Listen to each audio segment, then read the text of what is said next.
At 6:04 a.m. on foreclosure day, I handed a single notarized page to the deputy outside our clubhouse. He read it once, looked past me, and said, calm as coffee, "Ma'am, I need you to step forward." Inside, my address still glowed delinquent in red, and the rain tapped the windows like a clock. And for the first time in months, I felt the rules stop hurting me and start protecting me. My name is Michael Reyes. I'm an electrician, the kind of neighbor who fixes a breaker for free and brings your ladder back the same afternoon. I saved for 11 years to buy a one-story ranch on Magnolia Court in Maple Ridge Estates, Cedar Grove, North Carolina. It isn't fancy, but it's ours. And the first weekend we moved in, I built a low slope ramp so my daughter Emma, who uses a wheelchair, could roll out into the sun without fighting a step. 2 days later, at 6:00 a.m., I opened the door to a camera phone, a clipboard, and a smile sharp enough to cut, "Mr. Reyes. I'm Marla Whitmore, HOA President. Your unapproved ramp stain violates Section 7.2. Initial fine, $500.50 a day until corrected. Remove or restain in 72 hours. She photographed the ramp like it was a crime scene. I said there's an accessibility exception in the CCRs. She tilted her head like I'd told a sweet joke and said, "Apply to ARQ. Average review time, 45 days. Then walked off heels, punching little moons into the mulch. I paid that first fine to stop the ticking and filed the forms with a letter from Emma's therapist. By noon, the packet was in their slot. Next morning, I got an email that my application was incomplete, with no explanation. The day after that, my gate fob was dead, and a guard shrugged that my access was suspended for non-compliance. Yeah, that happened. We missed Emma's therapy while cars stacked behind us, and I stared at a neighborhood I had paid to join, like it had just shut a door in my face. 2:11 a.m. Photo of my work truck in my driveway arrived with a subject line, "Commercial vehicles prohibited," and a $250 fine. The newsletter said, "Certain residents resist community standards with a blurred ramp," in a collage of issues. I kept my voice low, my hands busy, and I built a binder system, the way I wire a panel, neat and labeled binder. The CCRs and ARC rules finder, the fines and notices yinder bier. Emails minder die photos and video with timestamps yinder a call logs. It felt ridiculous and necessary at the same time. Then a certified letter landed with a thud notice of lien for $6,000, compounding toward $27,450, with interest and enforcement fees foreclosure on the table. If I didn't bring the account current in 30 days, I called Marla, and she said in that brochure voice, "Foreclosure isn't personal. Michael, it's compliance. If we allow one exception, we lose the neighborhood." I told her the exception exists, and she said ARC is final here, and hung up, "You can't out?" Polite a bully-wielding policy, you know what I mean. My neighbor across the street, Ava Brooks, is a paralegal with a spine of steel and a soft laugh. She showed up with coffee and sticky notes and said, "Look, the ADA doesn't directly govern private HOAs, but state housing codes, and the residential building code do. And your CCRs promise reasonable accommodation. Get a city inspector to sign off. That's your wedge." So, Inspector Harris came with a tape measure and a level, and the steady hands of a man who's seen too many wars over mailbox colors. He checked the slope and handrails, cited R3 on law, wrote that the ramp was safe and necessary. I scanned it like gold and slid it into Binder F. Then I filed an open records request for ART minutes and HOA financials, because if they wanted to swing a paper sword, I was going to build a paper shield. The packet that came back had minutes where the same typo showed up in 3 different months, like a bad copy-paste. An ARC denial stamped 2 days before the timestamp on my application, and a payment to TriStar Paving for a $58,000 path extension that did not exist in the real world. The crack widened when Tyler Chen, the treasurer, or rather, the former treasurer, texted me from an unknown number and said we need to talk. We met at a diner off Route 12, and he slid a thumb drive across the Formica like contraband on it. Were draft minutes showing my ramp marked approved pending stain color, a PDF called Special Assessment Talking Points, and an email from Marla to the ARC that read, "Deny accessibility requests until the Magnolia Court path is cleared." That path, I later learned, crossed a utility easement that the city had never approved, meaning it couldn't legally be built in the first place.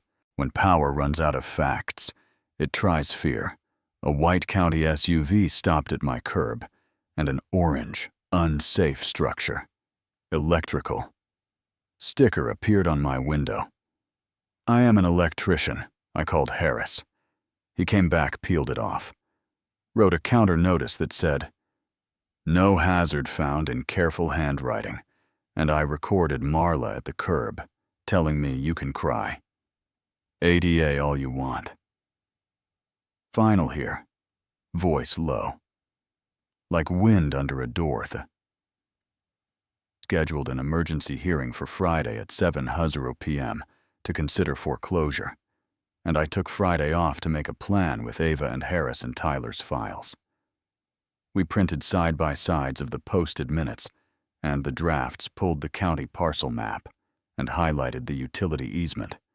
Snaking right across the so-called future path, wrote a short petition that cited CCR 10-4, which allows owners to move for a vote of no confidence if irregularities are alleged and evidence is presented. I clipped a 10-second audio from Tyler's phone where Marla coached her board. Stack it daily until he sells. And that night, my house hummed like a shop scanner. Warming printer, coughing binder, rings, snapping rain, tapping soft.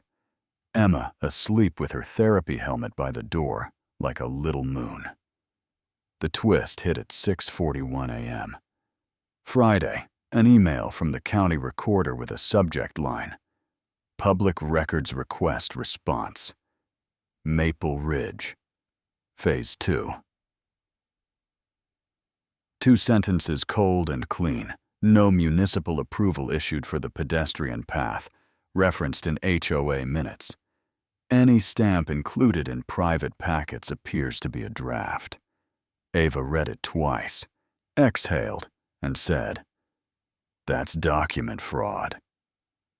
If they used it to levy assessments, we printed it, had it notarized, slid it into binder F, and by 6:45 p.m. The clubhouse was full of damp jackets and folding chairs. The deputy stood along the wall because the board had requested security for an anticipated disturbance, and Marla started with the same polished smile she wore on the welcome packets. Our community thrives when we all follow agreed upon standards. She said, "No one is above the rules then." She clicked through foam core photos of my ramp, my truck, my planters, narrated a history of non-compliance, and said, "Foreclosure is our last resort to protect property values." Someone in the third row said, "That's his daughter's ramp, Marla." Not loud, but sharp. And that's when I stood and told the room. I had exhibits for the owners, short and specific. Exhibit 1, Inspector Harris's affidavit citing R311, 8 a necessity. Exhibit 2, side-by-side minutes, with the denial stamped before my application existed and identical typos across months. Exhibit 3, the county recorder's email stating the future path had no approval and crossed a prohibited utility easement. Exhibit 4, a 10-second clip of the president, instructing the board to stack it daily until he sells.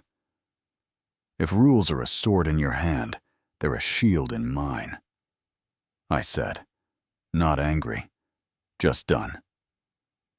The affidavit filled the screen, and Harris lifted a hand. That's my signature, he said. The minutes came up next, and people leaned forward, as if proximity could make the truth gentler. Then the recorder's email in bold, then the clip. And after those 10 seconds, the silence had weight. My neighbor Mac, a retired contractor with a voice like a plumb line, stood and read CCR 10. 4 moved to postpone all foreclosure actions and vote on board. Removal tonight, hands went up. Ava gave the clause letter. Quorum out loud. Tyler walked forward with a zippered bag and laid down the drafts and his resignation letter. Marla rose and said, "This meeting is adjourned." The deputy looked at her, looked at the owners, then said, "Ma'am, I need you to wait here." Ballots went into a plastic box while the rain ticked and the projector hummed. And when the count flashed, "Remove board." Yes, there wasn't cheering, so much as air returning to lungs. The interim chair stayed the liens pending audit, and someone put my gate fob in my hand, small and rubbery, and more alive than a piece of plastic has any right to be. That should be the neat ending. Bully humbled crowd, empowered kid. Rolls into the sun. But life doesn't do bows.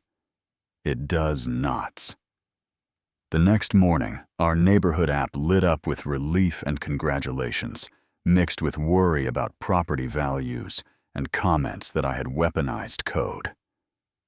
The way Marla did, only better, one guy wrote. If we let anyone claim accessibility, how do we keep the street looking nice? Another replied, maybe you. You look nice by not tripping a kid, so your brochure stays pretty. I took Emma to the park. The sky was scrubbed bright after the storm. She asked if it was over, and I said, "For now, I made a little brass plate and screwed it to the ramp, Emma's. Not as a victory flag, just a reminder that sometimes the bravest thing you can build is the small thing that lets someone you love move forward. And the bravest thing you can refuse is tearing it down." When a stranger with a clipboard says the color is wrong, so let me ask you, because this isn't just my street, it's yours too. Have you ever been on the wrong end of a rule that was supposed to protect you and watched it used to pin you to the wall? Where do you draw the line between community standards and control? Do HOAs hold neighborhoods together or hand a badge to the loudest person in the room if you've ever sat under bad fluorescent lights and watched a vote change the direction of your block? Tell me what you saw, what you did, what you wish you'd done. Drop a comment, push back, defend, argue. I want the whole messy truth. And if you believe ordinary people can push back without screaming, just by learning the rules, as well as the people who abuse them, hit subscribe, so you don't miss the next time a paper dam breaks and the water finally runs where it always wanted to go.